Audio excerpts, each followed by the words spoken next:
little bit at my cheat sheet there, and yeah, I totally mistyped something there, and I almost did the Ron Burgundy deal.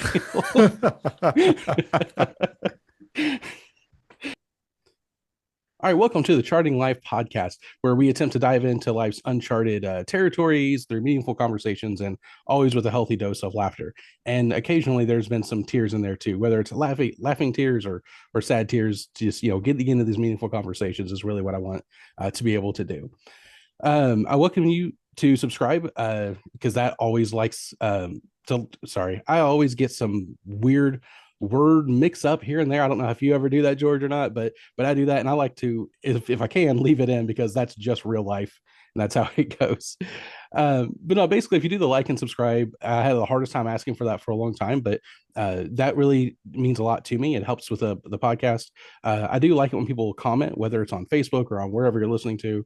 I like to be able to engage that way. But the one thing I do ask is with sharing the podcast, at some point in this episode, we're going to talk about something that brings to your mind somebody that you know. And I think it's really special if you share that to that individual.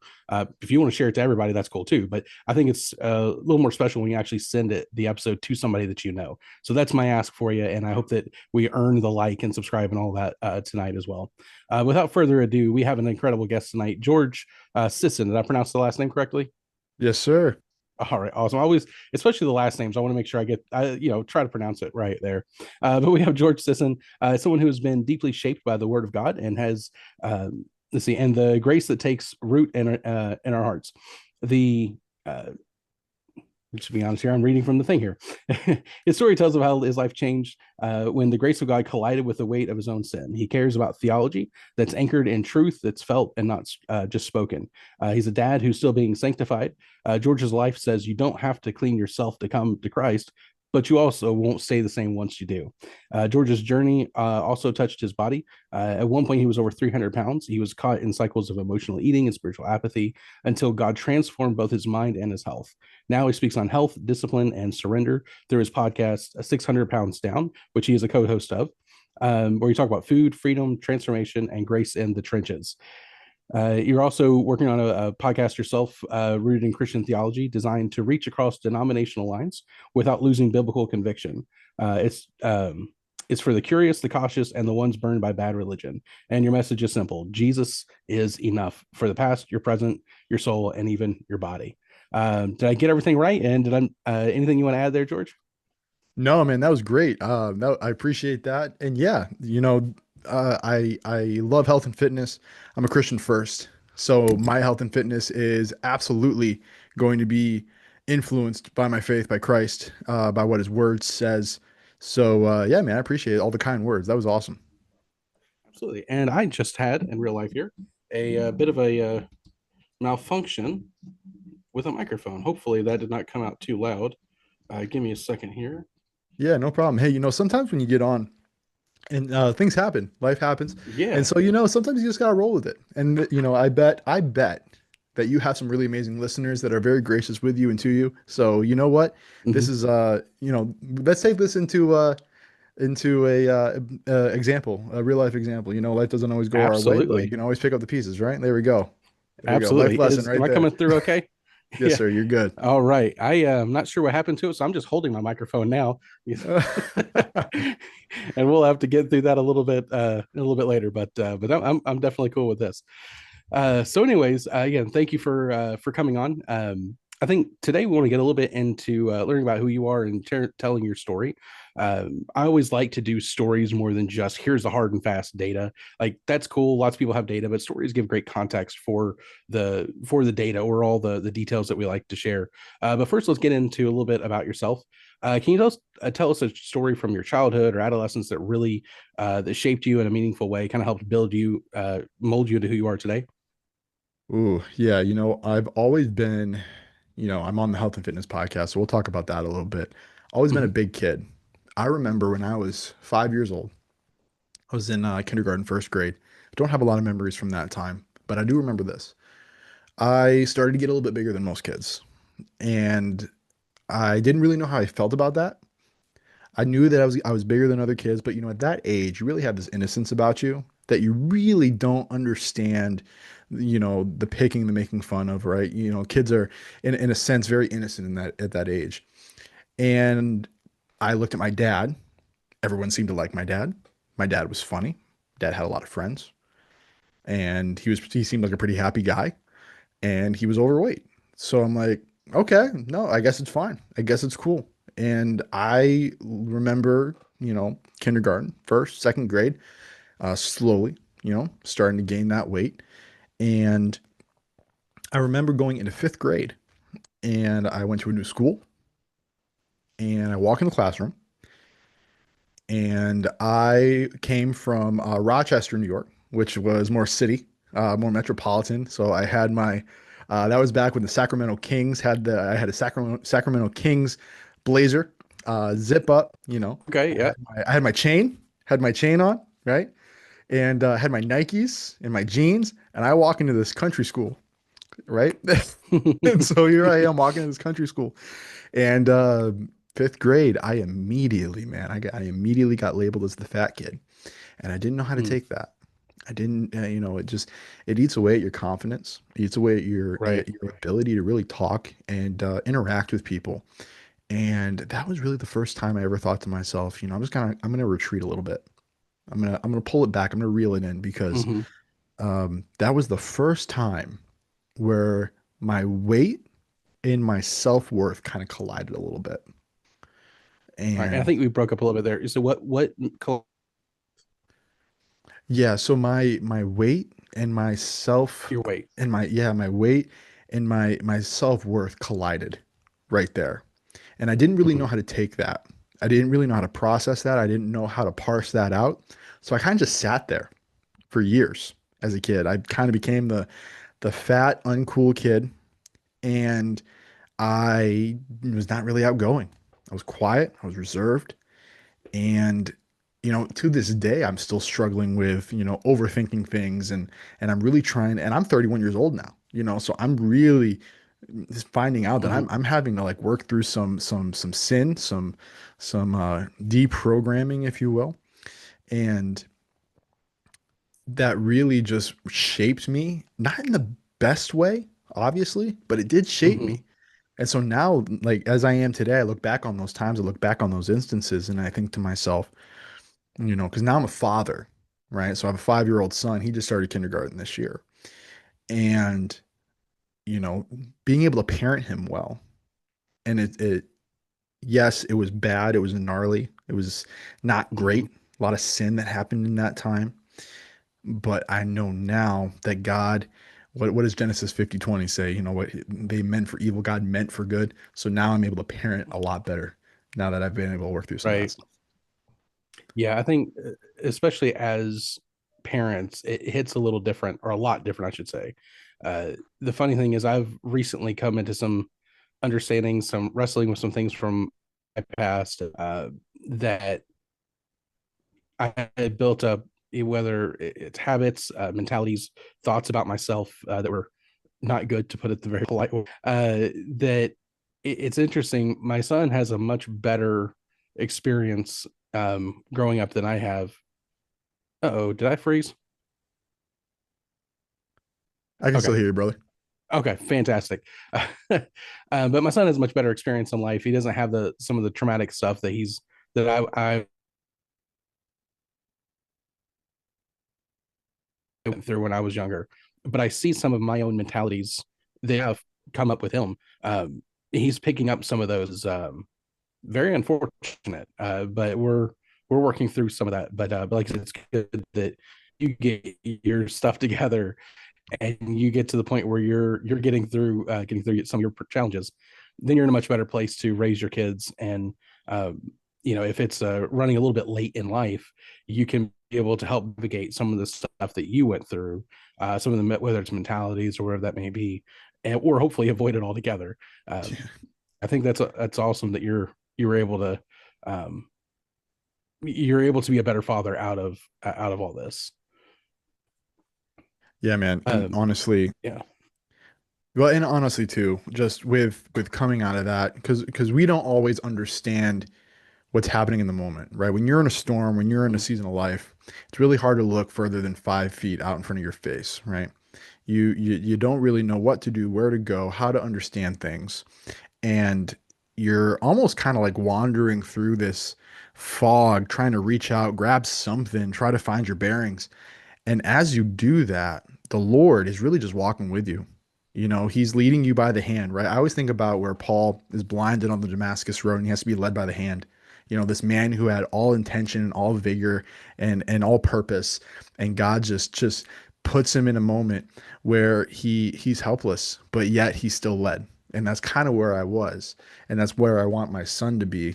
Not that I want him to wander through this life with his eyes closed, but to know that the Lord is always with him, even when he doesn't know or see it. Mhm. Yeah, absolutely. Um, let's and we'll get into some of this stuff definitely more as we go on. Let's get into a couple more little biographical stories about you. Do you have any? Have you ever traveled a whole lot? I know you mentioned from like city to rural areas, but have you ever traveled a lot? Do you have any interesting stories or experiences from that? I have only been out of the country a handful of times, and it was in Canada. And so I live in New York. So Mhm. it wasn't like, you know, it was almost like crossing another state, if you will. So I'm not as well traveled as I'd like to be. We did move a lot when I was a kid, though. So I lived in New York most of my life. There was one time from middle of sophomore year of high school to graduation, we moved to Arkansas, and a whole lot of stuff happened in that 2 years. My life got totally shifted in the best way while I was down there. It's where I was saved by the Lord, became a Christian. I grew up in a Christian home my entire life, but never would say that I believed until that point. So that's the furthest west I'd ever lived. And that was the place where the Lord saw fit to find me, save me, keep me. But no, man, like I want to travel. There are some places I'd really love to go out of the country, mainly more in like the Ireland, like England area. Yes. Mhm. I love history. History is a passion of mine, especially church history. I love Mhm. church history, Reformation history in particular. And I would Yeah. love to go to like some of these Reformation sites like Wittenberg, Germany, or Calvin's Geneva. Mhm. Would love to go to Scotland where Knox was, you know, all these sites. I would love to be Yeah. able to like hit these places up, man, and could take some pictures and maybe stand in some pulpits if I'm able to. It'd be amazing. It'd be awesome. Hmm. Yeah, that man, that's awesome. I would love to do uh some of that as well. Uh I was I don't think it was just in a sinful state, but I was definitely jealous in a few years ago, about what 8 years ago now, in 2017, that when people got to go to the Wittenberg, Germany, for the 500-year Oh, anniversary dude. of the door of driving the nails into the door. If anyone's not familiar, it's the 95 Theses, and let's just say that definitely sparked a revolution, and a reformation, really, that really shifted a lot of history 500 years ago. And just being able to kind of know where that is, and even being a part of it, just as being as Christians and Protestants more specifically, but within church history, that's a very significant shift. Even if you're Catholic, you still got to appreciate the significant shift that happened there. um, Maybe with a different likeness of it, I but was gonna but say, definitely I it's was gonna a say, how can we feeling can about that, bro? no, I know some Catholics where they could at least, well, when I say appreciate, they can recognize the significant shift that happened. Absolutely, Uh, man. Absolutely. but if I ever get to go to Ireland, there is a mountain, or I don't know if they call it mountain, large hill, whatever. But basically, it is there's a place where there's some kind of pilgrimage site on Mount Brandon.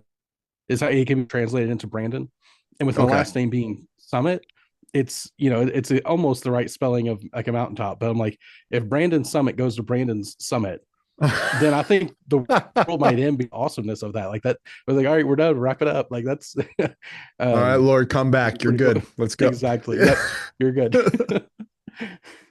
Oh man, but yeah, those are. I haven't even thought about in to that degree that you mentioned as far as traveling goals. Like, man, that would be um man, incredible. And if the doors ever open for that, man, I'm going to run right through it.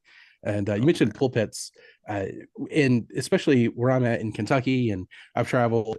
Tennessee is pretty close to us as well.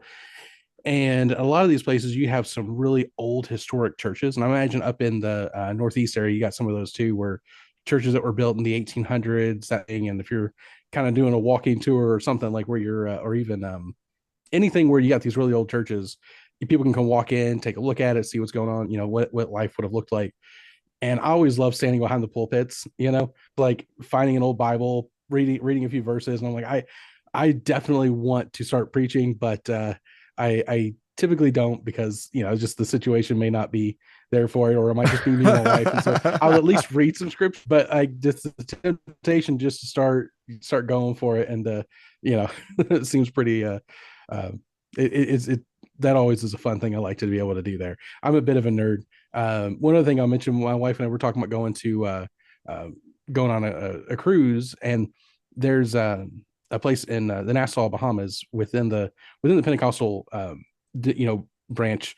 One of the it's like the one of the first missionaries was to the Bahamas. There was a couple that went there, and all the things that you want to be able to do in the Bahamas, me and my wife were like, it would be so cool to go visit that church that they went to and first started planted there. Like that would be pretty cool. But but anyways, I could probably geek out about some of that stuff for quite a while. But you said that you like talking about and thinking about things that are about health, body, fitness, that Yep. sort of stuff. I have one really important question for you, and it seems like every other day you read something that contrasts coffee. Is it the fountain of youth, or is it going to give us all cancer and kill us? All right, so it depends on what kind of coffee. If you're talking about your Starbucks mocha latte, double, extra foam, double sleeve, no cup kind of situation, yeah, that'd kill you. That I call that coffee dessert. Now Right? there's Yeah. so if you're gonna drink coffee, because coffee caffeine hits way different than soda caffeine. So soda caffeine Hmm. will spike you. Sorry, excuse me. Soda caffeine will spike you, but coffee caffeine is what I call a slow boil. It's going to percolate a little bit more in the body, and it actually gives you that steadier because it's natural caffeine, right? It's Hmm. not cooked up in a lab. So, like I do about 28 ounces of black coffee. Now I do, Hmm. okay, listen, I do put some sugar-free uh, Torino syrup in there, either hazelnut or peanut butter cup, Hmm. because I'm a Oh. white girl on the inside. Uh, so I do put a little bit of that in there. There's one coffee that I do drink. It is Dunkin' Donuts Carol Me Crazy. You laugh at me all you want. It's amazing. Hey. Yes, is it a little girly? It is. Is it, flavored coffee? Yes, it is. But yeah, man, coffee, go for it, man. Black coffee, even better. If you want to put a little Yeah. sugar-free Torino in there, go for it. But if you're gonna go get the secret white chocolate Starbucks extra large coffee, that's probably gonna kill you eventually. Yeah. Yeah. That makes sense. I mean, if you do uh, I feel like everyone will think that might be it's definitely different than your everyday thing. One of my drinks, I've never seen anybody actually make it as far as like a menu thing, but I like blackberry. And so what I found out is if you get a chai latte with blackberry, oh, that's a whole new world Oh, of dude. delicious flavor. Yeah, I can't say so. People are like, well, what about raspberry? No, no, that's not. It doesn't work. But there's one coffee, small company here in Louisville, Piney Brothers, and they do a good blackberry syrup. Some of the other ones that it's Mm. different syrup, so you got to get it. It's got to get it where it's good. But other than that, one other just fun coffee story that I can be able to mention is when I was in college, a couple of my friends and I were like, okay, we're gonna drink coffee. We're guys. It's supposed to be a manly thing to drink black coffee and brag about it. Whether you verbally brag about it or you just show people, make it obvious. So we're gonna sit down here and we're gonna drink this coffee till we like it. And basically, by the time I got to the third cup, I actually enjoyed it. Then we realized we started this at midnight. So, that Oh, was dude. probably not the best idea. No joke. The first time I ever started drinking coffee, I wasn't, I, it wasn't, I would think I was like 25, 26. and I started drinking coffee at 2 o'clock in the afternoon. I drank half a pot at 2 o'clock in the afternoon, black, Hmm. never had coffee in my life. I kid you not, I did not sleep. Like Really? I was literally upstairs. I'm like, I am so awake right now. I think I ended up watching a bunch of episodes of Smallville. One of my Okay. favorite shows, Smallville. If you haven't checked it out, it's amazing. My brother right now binge watching it.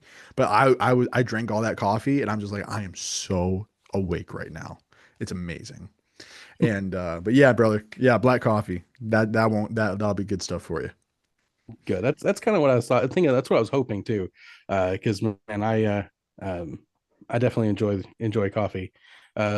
If you're watching, you might see my face pause a little bit. That's not a medical problem. It's just for whatever reason my camera keeps goofing off with me. But as long as we can hear, then we're good. Um, why don't you tell us a little bit about your journey, your health journey, Mm. kind of where you found yourself? Just, I guess give us the overview, and then I want to dive into some of those some bits of your story there. Yeah, man, it's kind of crazy. I didn't realize how unique it was until after it was almost over. And actually, that goes into, because you had sent me some questions. Was there a person that influenced or changed your direction in life? And so this actually directly correlates to that. There's a buddy of mine went to college with. His name's Kenny Gibbons. Kenny, if you're listening to this, you're the reason. God was awesome through him. He had done something called keto. Now this was back in like 2018. So keto hadn't really Hmm. made it on the big scene yet, right? It wasn't in every newspaper quite yet. In fact, we were told that it was unhealthy at the time. Don't trust mainstream media on health. Don't get me started. No. Uh, but he had lost 70 pounds by doing keto. Now, throughout my entire childhood, weight management was a thing. Like I was always overweight. My parents always tried to help me lose it, but it was always something imposed on me. It was never something I wanted for myself. And so when he lost 70 pounds doing keto, kind of picked his brain a little bit, figured out what that was, what I would have to do. And it was on my 24th birthday. I was 24 and went to the doctor. I was 310 pounds. My BMI was 37.9. I was pre-hypertensive, pre-diabetic. I had just gotten married in August of the previous year. So I'd been married only for about 6 months. And he looks at me. My doctor's a pretty nice dude. He was a pretty nice guy. But he looked at me dead in the face. He goes, I'm going to tell you this right now. If you do not change, you will be dead by 40. I'm like, oh, I just got married, man. Like, we want to have kids. I want to be a dad. Like, I got to Hmm. be around. 24 years old. That means my most of my life is over if I'm dead at 40. Yeah. So it's like, shoot, I got to do something. So I started doing keto.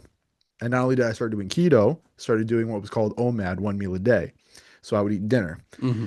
Now, I could eat as much as I wanted to at dinner because when you don't eat, your stomach shrinks because it's not working very hard. So there's only so much you can eat in one sitting and there was just no way that I was going to overeat in one sitting. The body cannot, it just can't do that. And Hmm. so because I was eating fats and proteins and keeping my carbs low to none, fat really helps slow your digestion down. Protein takes 3 times as long to digest than fats or carbohydrates. So not only Okay. did I have a ton of protein that had to get digested, but the fat was slowing that down even more, which keeps what we call satiated or the full feeling. I was Hmm. never like stuffed, but I was not hungry. So I started doing that, started doing keto and OMAD. And I was 310 pounds. That was what I was at my heaviest. And I was thinking to myself, if I could just get down to like 280, 270, I'd be good, I'd be fine. It wasn't a big number.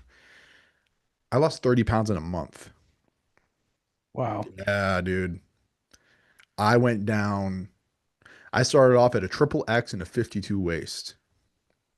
I lost 4 inches in a shirt size in a month. Wow. That's Yeah. impressive. It's impressive. It was, and I tell people this all the time, was not my best idea. Because Right. That because makes sense. when you lose weight that fast, your mind does not catch up with your body because you've been Hmm. a certain way for so long, you've created your mental image of yourself. So when your body might change really fast, I promise you, both scientifically and experientially, your mind takes forever to catch up. So Yes. I lose 30 pounds in a month. And then over the course of the year, I lose 90. So this is a picture. I go to a family camp at a family reunion every year in July. The previous family camp, I was about 300 pounds. By the next family camp, I had someone text me, "Hey, what's your shirt size so I can get you a camp shirt?" I sent her back medium. She goes, "Medium?" I'm like, "Yeah." I show up and she goes, "Oh, okay, yeah." Nice. So in a year, I went from 310 to 220. Wow. Yeah. When you lose weight that fast, a couple things happen. One, um, we'll talk about the good stuff. The good stuff is that I lost a lot of body fat. That was Mhm. fantastic. Great. Helps get the visceral fat off your organs, it gets the extra weight off your frame, helps fix your joints, helps alleviate a lot of pain, and obviously you're gonna live little bit longer. Couple things I didn't do. I did not lift any weights during that time. So I lost equal parts fat and equal parts muscle. I lost a lot of muscle. If you don't work out while you lose weight, you're basically telling your body, don't keep this. If you work out while you lose weight, you're telling your body, I want you to keep this muscle, but I didn't do that. So my body was like, Okay. all right, we're going to get rid of the muscle too. It's just, we don't need it. So if we don't need it, we're going to get rid of it. Yeah, And that makes sense when you put it that way. yeah. So still kicking myself because I kind of went through two transformations, which we'll talk about, I Hmm. guess. So mentally, still thought I was fat, lost the weight way too quickly, didn't give my mind a chance to catch up. And this is something I still struggle with even up to like 6 months ago. It's something that never really goes away. You just gotta lay it down and remind yourself that your mind can play tricks on you. So yeah, Yeah, that's one of the things I wanted to bring up. I know in a recent episode you had talked about the body and the mind catching up to the body, and that is, man, that's so true. I know I I went through some stuff where basically I'm still working through after 30 years of wiring my brain, so to speak, and thought patterns that I am working to undo. I remember when I was talking to my doctor, she was saying, like, I kind of had this incredible breakthrough. Whatever I don't even know what the title is at the moment, but doctor, therapist, whatever. But she was saying that it's going to take a long time to undo it. And I remember walking out of the office that day. I'm like, yeah, that's probably true, but the grace of God really helps with that too. And it might help, oh yeah, speed things along a bit. Not necessarily that I'm trying to get done quick, but the I'm definitely thankful for the Lord to be with some of that, with a lot of that really.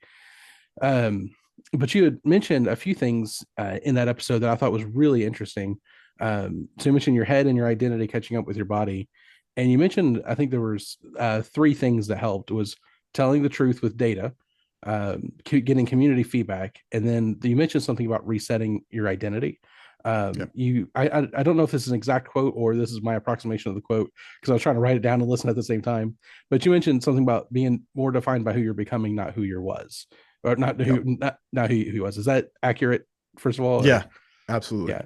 And did you want to share a little bit about that? Because I think I maybe have a follow up question or two, um, but yeah, follow up a little bit more about that. Yeah, absolutely. So something with 600 pounds down. Justin and I were both Mhm. Christians, and we're not shy about talking about Jesus on the pod. But we also understand that 600 pounds down is not just for Christians, right? We want to be able to talk to the Christian and not Christian alike. So we try to be very equitable in that regard. So we don't try to like push theology and faith down people's throats, but we do let people know, like, hey, we stand with Christ, and that's where we find our ultimate identity. But here are some steps that you can also take that'll kind of help you out as well. So like I said before, my theology drives my whole concept of health and fitness. Yes, I use data. Yes, I use science. Ultimately, theology has been said is the highest form of science. So that's what ultimately drives me. So when I talk about you can't stand where you don't identify with who you were, identify with who you're becoming. That's sanctification. That's becoming more like Christ. So we as Christians, we we live in this tension of I'm a sinner by nature, but I'm a saint by right, right? So we Hmm. Christians sin. So when a Christian sins, and I'll get to the health and fitness aspect here in a second. When a Christian sins, we don't identify with the sin insofar as that is who we are. That is not who we are. Christ has said, "You are mine," and so we stand in Christ and we're faithful in Him, and He keeps us and sustains us and whatnot. And we pursue, as Paul says, we run the race of faith, right? So we are running towards Christ in this life as Christians. I don't identify with my sin. I acknowledge it. I confess it. I repent from it. Yes, but I am in Christ. It's amazing. Ephesians chapter 1, verses 1 through 19 says that we are in Christ. I Hmm. believe it says that 9 times in that section. So in the health and fitness aspect, my weight was a representation of not just my physical health, but I also believe it was part of my spiritual health. Hmm. I used food was my savior, TV was my church, laziness was my idol. So my weight, and I'll just talk about my weight in particular, my weight was a Hmm. reflection of a lot of sin in my life. It was just the physical manifestation of it. So when I lost all that weight, I went from laziness to discipline. I went from secrecy to confession. And I went from, um, honestly, a slave to a free man because food was no longer going to be my master. Food is a cruel master. It makes a horrible God, Hmm. just as bad as your feelings do. So Yeah. when I talk about you not who you were, you're in the I'm not the fat kid anymore. I'm not. Why am I not?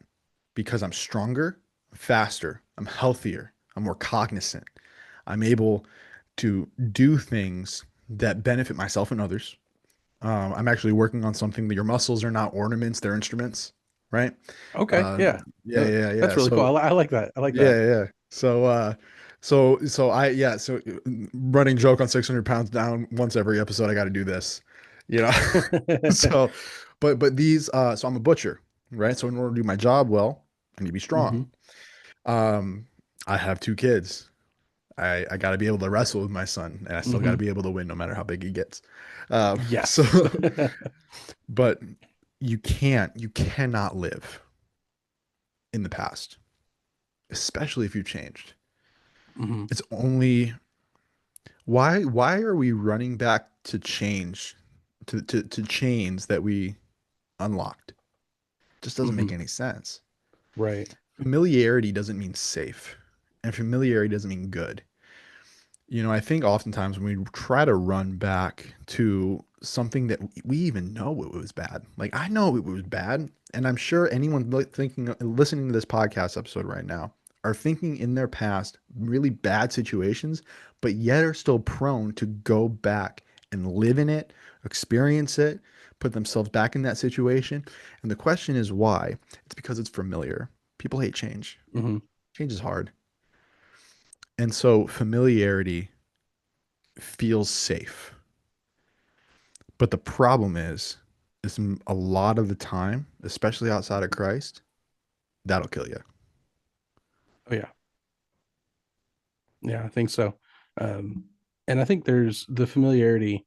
I think that runs alongside of um, two thoughts. One would be there's a comfort in knowing. There's the phrase called like the devil you know is better than what you don't Yes, know, that's and right. but that ultimately I think under the umbrella of trust and faith. It's fide. So there essentially so there's this idea of trust, but it's not like so Christianity, for example, it's not blind faith, Right. as some people kind of throw at us.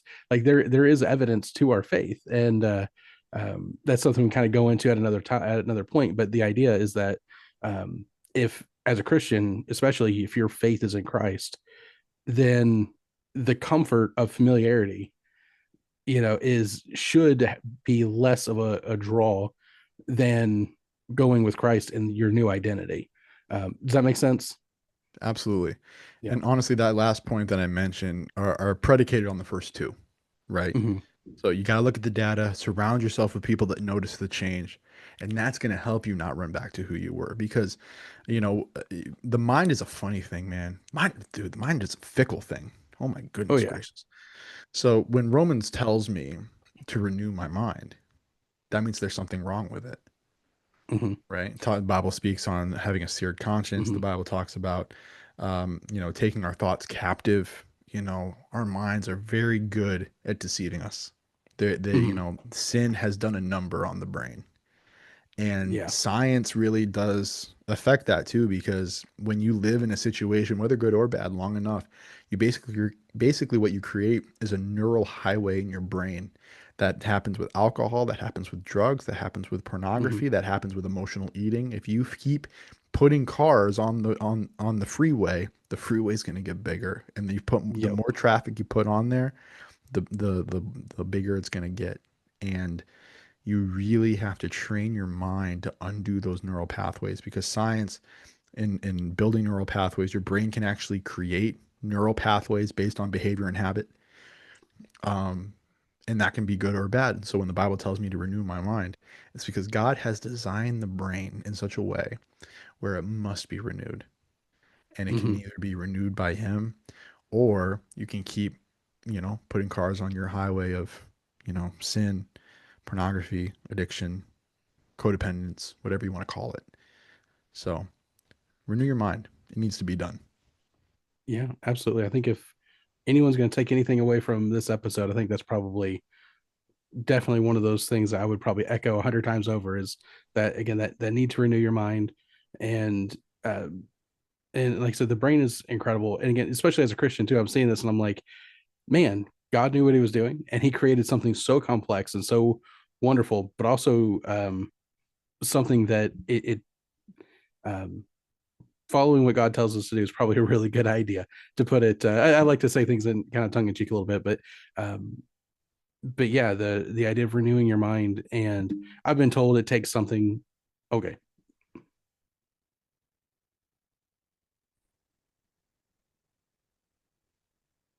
so yeah, slight little break there, but again, technology and everything works. But basically, the idea I've heard it said that. Oh yeah, here we go.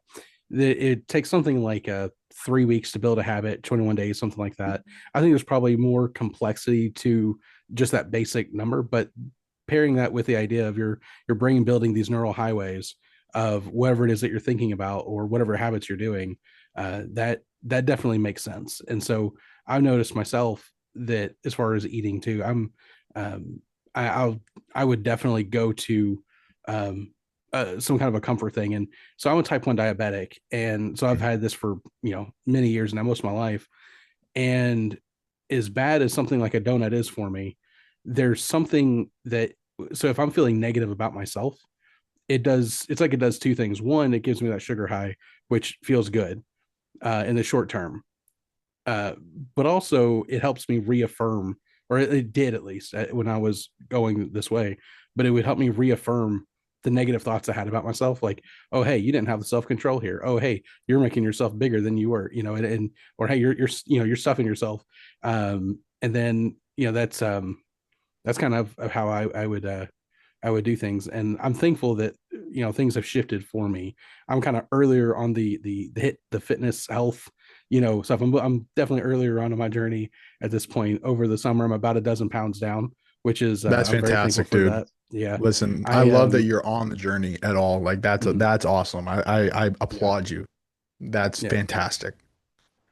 Yeah, I certainly appreciate that. I know we can move into another segment of something I know you've talked about, because if you're losing weight, you definitely want to look at the scale a lot, and you Oh, want to think, dude. all right, yes, I'm losing weight, I'm going down. Or if you're working out at the same time, you're like, well, muscle weighs more than fat, and it's like you try to, but basically everything's geared around the scale and that number, and there's a degree of weight where I would say that it probably is healthy. Like you do want to lose weight, you want to get some of the fat off of your out of your body. You want to start losing some of that fat for sure, getting yourself to where your body can operate a lot better. But your mentality is just, I would say, just as important as the effects going for. So you want to talk a little bit about that? I know you've talked about on your podcast about the idea of the scale mindset and getting kind of focused on those numbers alone as opposed to the other elements of that. So do you want to talk a little bit about that? Let us know what your thoughts on that. You are singing the swan song of 600 pounds down right now. We call them non-scale victories, and we think that the non-scale victories are about 75 to 80% of your overall health journey. The scale lies to you. To find your worth in a number on that scale is to be at the whim of water weight, skeletal muscle, lean body mass, body fat percentage, the big fat steak you might have just had for dinner, and maybe the cookies that you had 2 nights before. So there are Hmm. so many factors to health and weight. There's so many factors to weight that it's insane. I was actually just talking to my co-host earlier today. His wife, so he is a health and fitness dude, and his wife is starting a cookie business. I love it. So it's fantastic. I love it. Justin, if you're listening to this, I love it, dude. And Kristen, you keep making those cookies.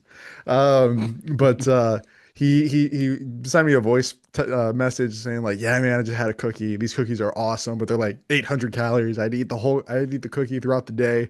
I know I'm gonna gain 3 pounds of water weight. I'm trying to be okay with it. I know it's gonna go away after a week, but still, it's bugging me. Whatever. I'm totally calling him out, dude. This was totally over text. I'm just laying him bare right now. But uh, but yeah, man. Listen, looking at the scale, when you are trying to lose weight, a couple of things, if you're going to use the scale, a couple of things that I would say, you want to weigh yourself in the morning. Don't drink anything. Try to have a bowel movement if you can, because that's going to affect the scale. I would suggest weighing yourself once a week if you are eating on what we would call eating on plan or eating on point. Um, Okay.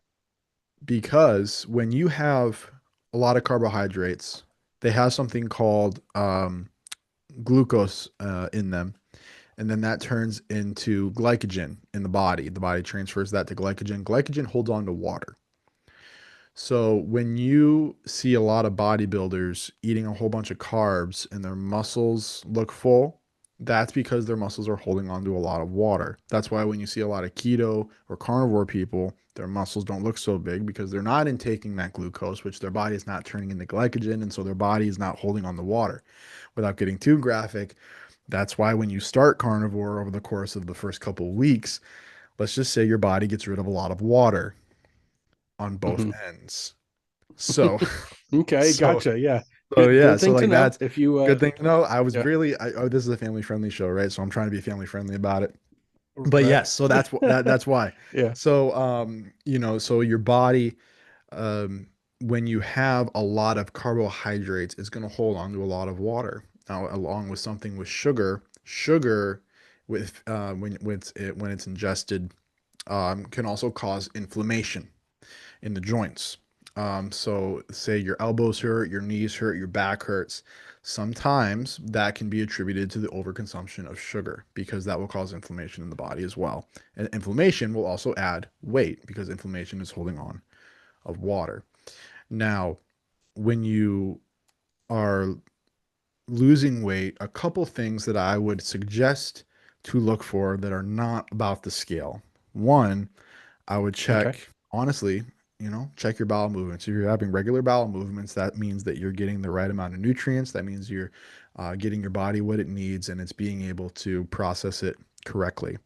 Also, I would, if you are struggling with joint pain, if you notice that joint pain going away, that means your inflammation is going down because hopefully your sugar consumption has gone down. And so that's also something to look for. Okay. Good to If know. you are reduced, yeah, and if you're reducing your carbohydrates, which I would suggest, I wouldn't suggest keto, but maybe like reducing your carbohydrates to something like potatoes or rice or cruciferous greens like cauliflower, broccoli. Put a little butter and salt on Hmm. there and some garlic powder. Oh, it's amazing. Yeah. Um, So I but guess carbs that would be a little more on the natural side of things, like potato that's yeah, natural, uh, six, sugar yeah, based, if that makes sense.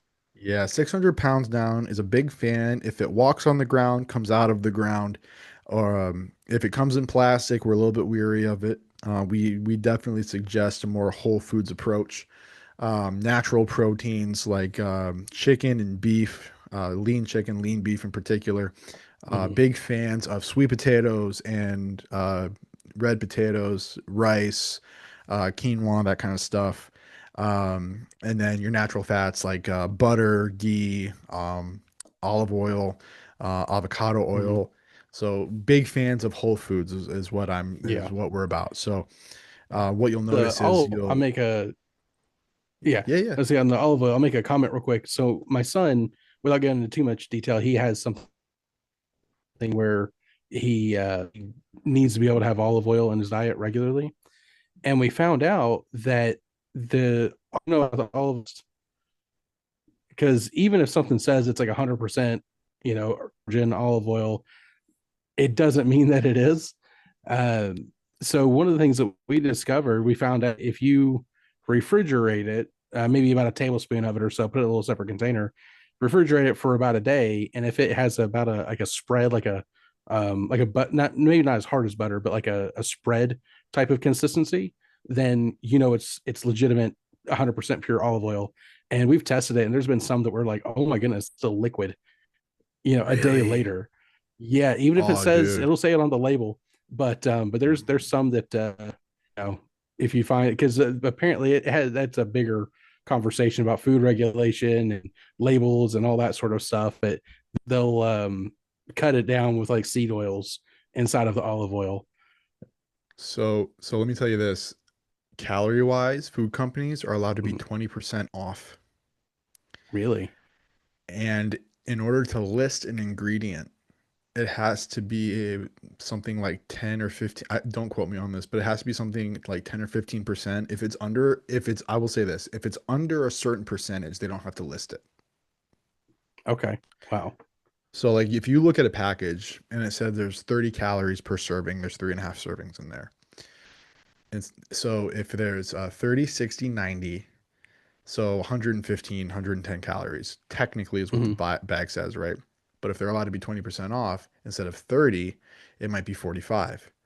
So Hmm. 45 and then 45 is 90, another 45, right? And then on top of that, so your calories could be off by like, a couple hundred or depending on Right. the serving size, Especially, if it's 220 yeah. calories, if it's 150 calories, it could be off by a couple hundred calories. You have enough of that, you are the deficit, like the calorie intake that you're taking in could be Hmm. 500 calories more than you think. So that's why we are all about whole foods, because the thing with whole foods, your body knows what to do with it. So Hmm. like I had pork chops and rice for lunch. Pork was all natural. The rice was jasmine, all natural. My body knows what to do with it. It has the nutrients in there. It knows how to break down the fat and the protein, because that's all that was in there was fat, protein, and glucose from the rice. My body knows exactly what to do with that. If you have something out of a package that has ingredients on there that you're trying to pronounce, body doesn't necessarily know what to do with it. It could cause water Hmm. retention, inflammation. So a couple of things along with the scale weight. Yes, you do want to see the scale go down. If you have weight to lose and you're not seeing the scale go down, I would encourage you to make sure the scale is going down. But check how you feel, check your bloat, check your bowel movements, check your strength if you're working out, which I would encourage you to work out, male or female. Go to the gym while you're doing this, at least maybe once or twice a week. Take walks, see how your daily, if you have more energy. If you have more energy, that's a win. So there's a many factors that I would argue to look for in even greater measure than the number on the scale. Hmm. Yeah. The I think it's definitely important. And I think it's also in the same vein with the mindset that you want to make sure that you're, for one, you're here with a healthy mindset, but two, don't think you're going to come in depending on, I mean, don't come in with unrealistic expectations out of the gate. Stay off social Okay, if I media. want to That's my start, if I, yeah. Stay off yeah, social media. exactly. Yeah. So like for me, within my situation, I don't really have a whole lot of time to go to the gym, but I do what I can at home. And so I've Yeah, got a couple of free weights and push-ups. If you're a little bit bigger and you can use your own body as weights, that's there you go.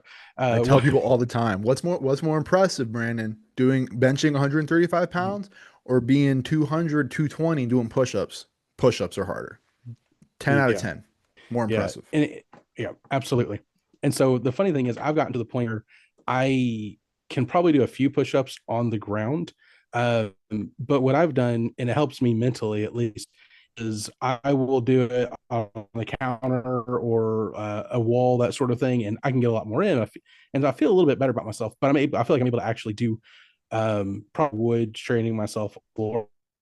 My goal is to get back down to that point where I could do all those regular, for real, nose to the floor push-ups. Let's go, man. But That's I right. had a coworker once who helped me out. I was at a point where I was much more fit, much better at married, and I was like, yeah, the thing with push-ups is my cap is 10.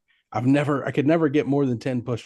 He looked, and it was a job where we were doing some like shipping and receiving and carrying boxes that were 50 pounds, all that sort of stuff. And he looked at me, he's like, you got more than 10 push-ups. Like, you have a mental block. And after we went back and forth a little bit, he's like, give me 11 push-ups. Just do 11. Just all I want Let's is go one right more. now. Yeah, exactly. Yeah. And of course he had served in the military. So I'm like, well, okay, if someone if someone in the military tells me to drop down and give them 11 push-ups, I guess I kind of have to. Did. I And love it. that was I mean, I struggled for that 11th, but I fought for it and I got it. And by the end of the next week, I was doing 40 in Oh, a go. I bro, was that's like, what's oh up. man, that's so awesome. I could be able to do been where I'm doing any kind of reps of anything at all. I never end it on an equal, like an even 5 or 10. I always do some odd other number. So if I'm going to do, let's just pick, say 15, I'll make sure I end it on 16 or 17 if I can, just to help myself never get into that mental rut again of something that I can't do. When in fact I totally can do it. Absolutely, dude. Absolutely. Yeah. Um, I mean, I feel like we could probably go quite a bit, but I guess let me ask you a few other questions about some of the benefits, the other health benefits you've maybe seen from losing weight. Yep. Did you have a hard time sleeping? Did you have like sleep apnea, if you don't mind me asking, or anything like that? Oh yeah. Has that improved, or any other kind of improvements you had? So yeah, so I got a CPAP when I was 19. So when I was 19, I think I was like 250. Um, Mm-hmm. but got a CPAP. I still have to use a CPAP, but it's more genetic than it is weight related. Now, the weight Mm-hmm. was kind of triggered it, but I am just like maintenance CPAPs, like really, really low pressure. So like my pressure, just to give you for instance, is a 9. I know guys with pressures of 20, 22, and 25. Mm-hmm. So for me, it's a little bit more genetic, but I will say my sleep has gotten way better. And I was actually talking about this with one of my coworkers today because we're trying to encourage each other to get fit, to stay fit and whatnot. And we're talking about sugar. Most people think like if I'm losing energy midday, I need to grab some sugar and just spike my insulin and give me that energy, right? Um, you will crash 3 times longer than you will be high, essentially, quote unquote, off that sugar. Mm-hmm. And basically what sugar does is sugar, the molecule itself, can actually cross the blood-brain barrier. So literal sugar molecules will go into your brain. That's why you get a sugar high. Okay. Huh. But then when that dissipates, that's why you crash real hard. Yeah. So when you when you take sugar out, that's why they say when you take sugar out, it's like getting off of a drug because it's literally that potent. In as far as just the addiction side of it all, but my sleep is better, my energy is better. I was talking about this on another pod. Back when I was in high school, we had to do the national fitness test, and you had to run four Mm-hmm. times around the track to do the mile. And Oof. I was telling, yeah, well, I only did 3 because I was that slow. Yeah. I was that slow. And so like I was able to run slow enough where it looked like I did 4, but really I only did 3. So that was me cheating the system. But in my when I was like 27, I was about that was back when I was about 185 pounds, and I really got into running, and I was actually able to do a 9-minute mile, brother. I mean, I never Wow. in a million years thought I'd be able to do a 9-minute mile. Like that was insane. That was crazy. Um, I am no longer pre-diabetic. I'm no longer pre-hypertensive. I am not on any kind of medication, except for one medication that I have to take because I have a genetic blood thing going on. But like Hmm. I'm on nothing for like diabetes or high blood pressure or nothing. I'm not on any of that, which runs rampant on That's awesome. both sides of my family. Um, Hmm. and I just I'm able to do my job well. I'm able to, it's just my quality of life, Brandon. My quality of life is all around better. And let me tell you this too, when you are healthy and your mind is right, both physically and, as far as discipline and intentionality, you're able to navigate life a lot better.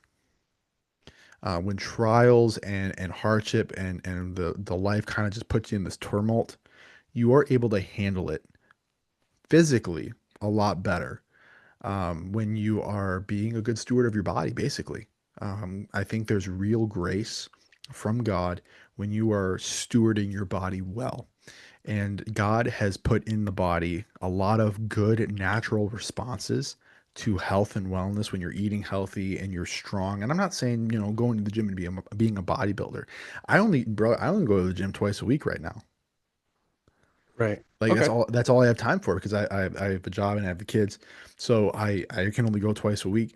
But so you're not having to like lead this bodybuilder lifestyle to be healthy. Don't social media. Don't get me started, Brandon, Hmm. on the fitness Yeah. media. Oh, first of all, half of them are on steroids. Okay, if not all, like, Hmm. more than half of them are on steroids, and they Photoshop the crap out of their stuff. But anyway, Yeah. we don't have to go down that road. Is But well.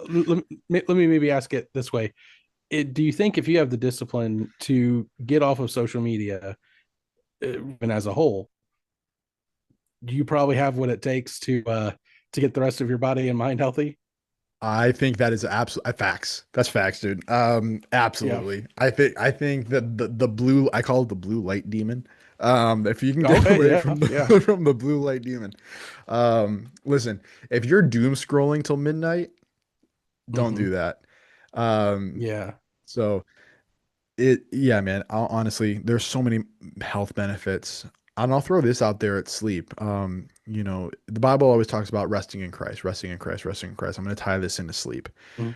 Sleep is the only way that your body can 100% recuperate from the previous day. The only way. It is the only thing that your body can do that will recuperate your body 100% from the previous day. Sleep is essentially important. Um, if you get 8 hours of sleep, that's great. If you get 7 hours of sleep, okay, that's not the best, but you're still around that 90%. But as soon as you dip to 6 hours of sleep or less a night, your body loses 25% efficiency. You drop 25% recovery as soon as you start hitting 6 hours, and it only gets worse from there. Hmm. So when the scriptures say rest in Christ, I'm going to take this one step further. Sleep. Make sure you're Yeah. getting your sleep. And when you eat healthier, when you're not bombarding your body with chemicals and sugar all day, your quality of sleep will be better and you'll be able to fall asleep faster and stay asleep longer. Yeah. That is, I would say, yeah, I would give a hearty amen to everything about the sleep there. I went through a few years of just, we had some external challenges that really messed up my sleep, where I probably went through a few years where uh, I couldn't go more than a couple weeks where my sleep was not in. Um, and we were talking where I might get 5 or 6 hours of sleep in a Mhm. given night, and that would be it was off and on, but it was more than 5 years where that was the case, and it's like something's got to give, and eventually the external situations did shift, and then I found myself with sleep apnea where it was like I was my breathing was really really bad. It was I did the at-home test, and they're like, "We want you to come in to make sure the machine wasn't failure. Your oxygen rate was really Oh, low." And jeez. Which is not what you turns out want the to oxygen hear, was great. man. Yeah, Oh, the night before I got my sleep apnea machine, I had a dream that I had to dive underwater for something, and I was struggling to hold my breath. And that was the night before I ended up getting the sleep apnea machine. And so once I had that, and had air forced into my face overnight, that I was definitely able to have some help. And so again, I've been the last year I've been working on getting healthier in multiple ways, but the last several months has been, the I guess you could say the physical health, losing some weight, getting to the point where I can actually sleep through the night, that sort of thing. So that's been definitely a big help. So sleep is a very big deal. Let me ask you another question. It might be more on the personal side. So answer it, or you pass if you want to. But um, what about when you're losing weight? What about loose skin? Does that, was that a factor? Is that something you deal with, or what's up with that if you're losing a good chunk of weight? oh no, I have loose skin. Mhm. I do. Most of it is on my midsection. I got some in my arms, Mhm. so I Okay. can, I can pull. Mhm. Most of it has bounced back. I will never have abs. Not the quintessential abs that you see in pictures and Right. movies and whatnot. I have the skin. My co-host Mhm. Justin actually had to have two skin reduction surgeries. He had to have an upper and a lower, and he couldn't do it at the same time. Now, mo the skin is actually considered an organ to Mhm. doctors. So this is literally the largest organ in your body. Mhm. And so no one can ever do a full skin reduction surgery head to toe. You would die. There are All so right, many one blood. second. I think we just froze up. Oh, Sorry about that. I think we froze up. We basically said the organ was the largest skin in or largest. Your skin is your largest organ in your body. so It yeah, froze up after that. it all depends on where you carried the weight. For me, Hmm. I carried a lot of weight in my midsection. That Hmm. is just where the fat went. My legs didn't really have a lot of excess fat. I had some in my arms. I have some stretch marks here, Hmm. but honestly, like from my chest to my waist, it's where I carried most of my weight. I still have some candid pictures from like 2 months prior to when I lost the weight, and it was all just right Hmm. here. So I have enough loose skin where I actually can grab it and twist it. I have that much skin, so it's enough to notice. It's enough to when I run and it shakes and it pulls on my muscles a little Mm. bit, it kind of hurts. Okay. But it's not but it's not enough to have it surgically necessary. It would be considered for my skin, it'd be considered an Hmm. elective surgery. Gotcha. But I call them perma handles. I have permanent love handles just because it's skin. Yeah. It's I can't get rid of it. Everyone's like, man, how do you still? I can see your bicep vein. How do you still have love Mhm. handles? Like, because it's just skin, man. And Brandon, that Yeah. took me years to accept. Years, man. Like,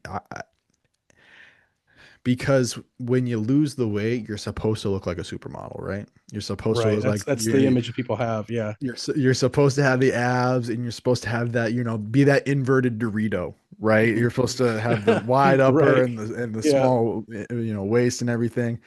And didn't happen, dude. Just and there was a long time where I was like, I put in all this work and this is what I should look like.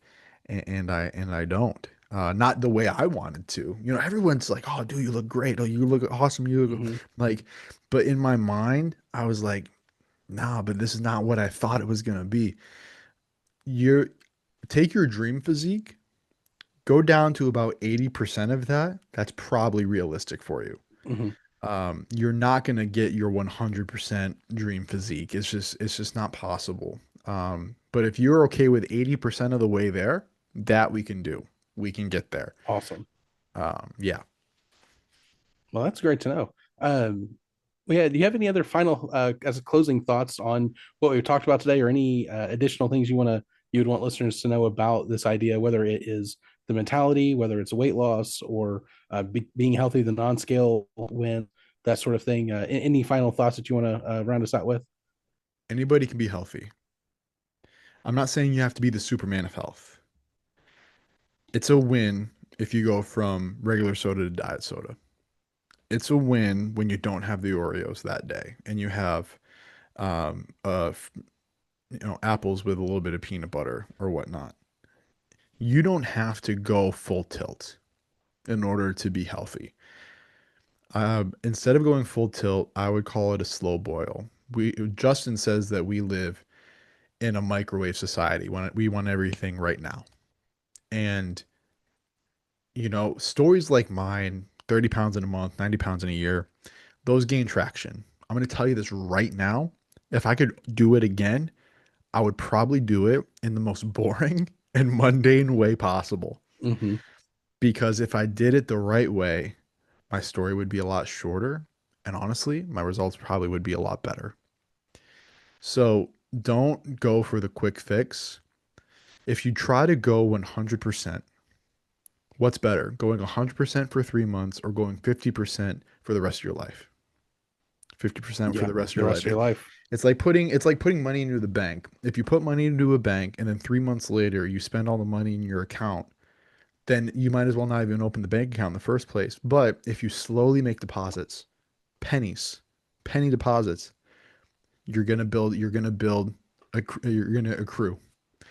My plea to you, any kind of accruing, any kind of gaining ground in your health and wellness that you can sustain, that you can say, I can do this for the rest of my life.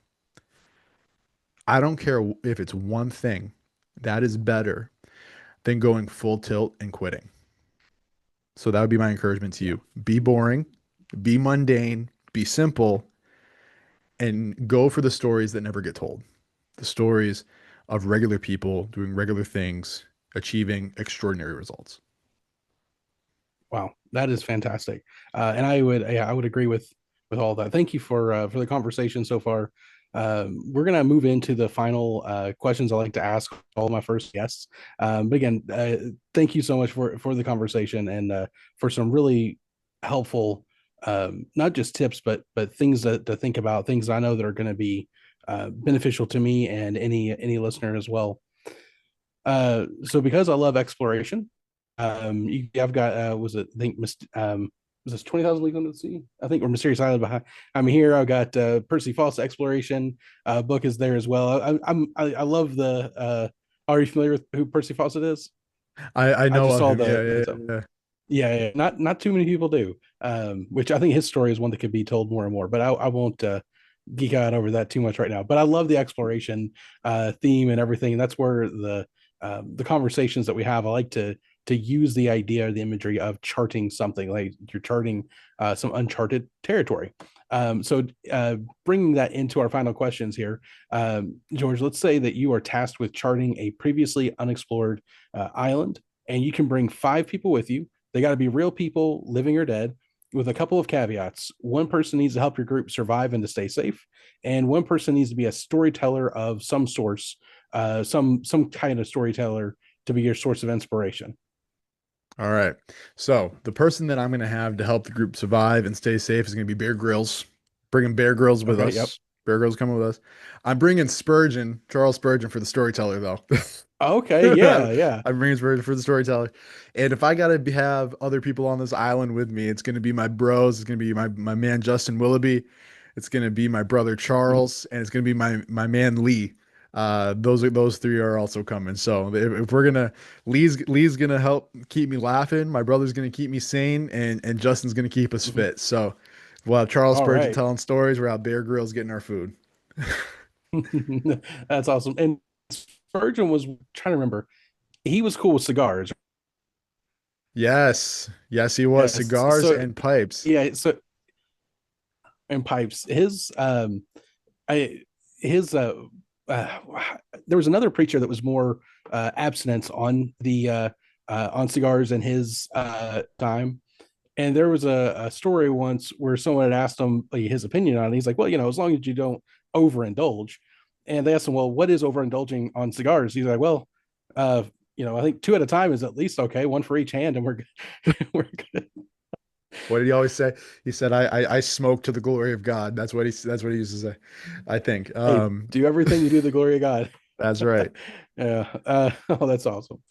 So if you could bring one crop and that's not a cigar crop, you got to actually eat it, plant to sustain life on the island. What is that one crop? Oh, I'm like Samwise Gamgee. I'm bringing potatoes. You can Yes, mash them, absolutely, stew them. You can fry them. You can boil them. Oh, so many things you can do with potatoes. I love absolutely. potatoes. Yeah, me too, quite a bit. Like I said, there's so many different things you can do with potatoes. I had one person on, he mentioned sweet potatoes. I'm like, that's a good Ooh. choice too. Um, so, into some of these other questions, if you focused on improving one area of your life for the next year, what would it be? Honestly, been going through a lot of crazy things in my life. God has been so good, putting my pastor and great church family in my life.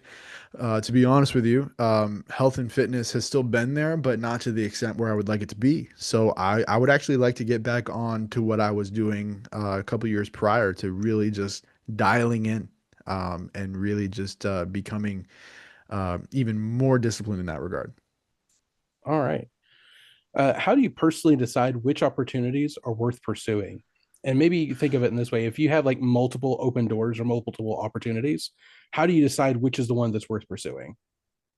That's funny because I just had an opportunity presented to me, and a couple factors that I used to navigate it. One, talk to my pastor. Mhm. Talk to my pastor. Two, gauged whether or not this would be helpful to the people involved. If it'd be helpful to me, if it'd be helpful to them. Two, well, two, three. I can't count today. It's fine. But um, am I ready to do this thing? Is this something that I would be ready to do? So assessing my own abilities. And I think the older you get, the more that bears well in an individual, I think. So, uh, I guess for lack of a better word, just getting Mhm. some really good counsel, because Good. Yeah, I like that. a lot of times we can have blind spots, or we can downplay Hmm. our disadvantages, and we can, upswing our talents. And so sometimes we need Sure. a fresh set of eyes to be able to be like, either like, yeah, man, that's a good idea. Or it's like, no, bro, don't go there. Yeah. You know? No, absolutely. I think that is that's some great advice. And again, I love asking these questions to everybody, especially some of these like the opportunities, because there's different kinds of answers. Even though people might have a similar viewpoint on certain things, the answers are vary quite a bit. So thank you for that. Definitely wise counsel is something I think we could all use. Uh, when was the last time you laughed so hard that it hurt?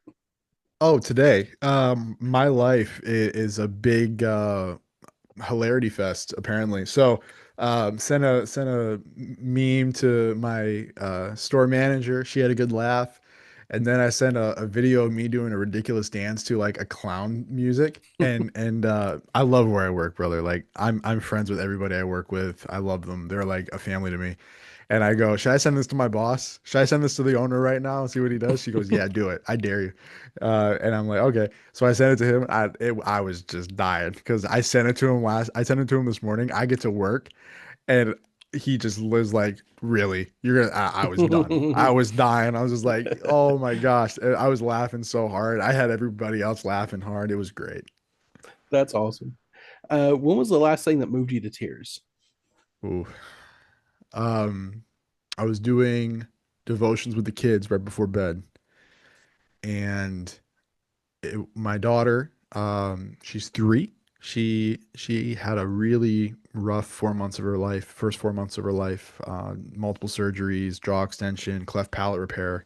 Mm, She is a little titan, this chick, and so she can't really talk very well. She has speech and stuff. So I call it Lizzie's. Her name is Elizabeth. We call her Lizzie, so it's mhm. Lizzie's. So I've been able Yeah. to interpret that well. Um, it was the first time I heard her really pray. Oh wow. And oh, dude, I'm thinking about it right now, and it's just like, um, this little sweet girl is just praying to Jesus. She's, and man, that hits you right in the soul, man. It really does. Yeah, it does. Yeah, absolutely. I think, especially like, I was, yeah, the first time you hear your kid pray is something very special, and especially if it's a something where I guess we could say it was a hard fought battle to get to that point.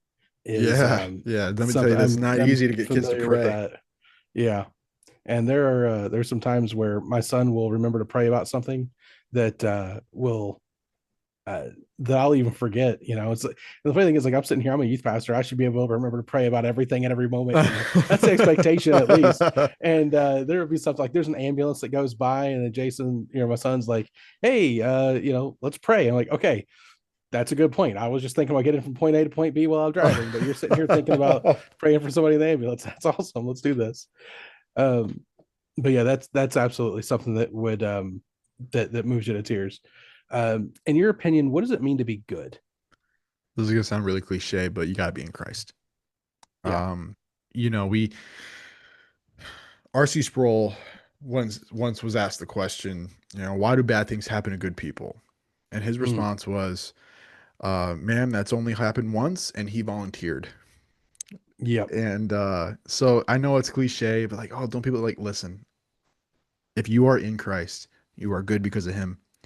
And Hmm. I can't remember who said it, but the only thing that you bring your salvation is the sin that made it necessary.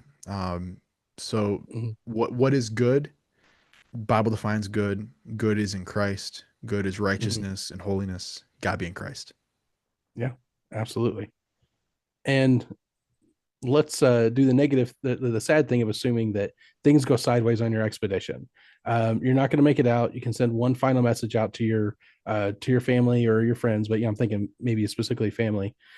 You don't. You basically have only a paragraph or so to write some final life advice after you get past the "I love you." What's your final advice that you would give? I would give advice to my two children. To my son, I would say, be better than me, be stronger than me, be more gracious than me, and love better than me. Be better than me than in every way. I want you to be better than me in every way. I think the greatest accomplishment for any father is for their son to grow up and just be better than them. And for Mhm. my daughter, I would say, find a man who will love you and cherish you, who will lead you well, and um, know that daddy tried to show you what kind of man that you should be looking for. That's good. Thank you.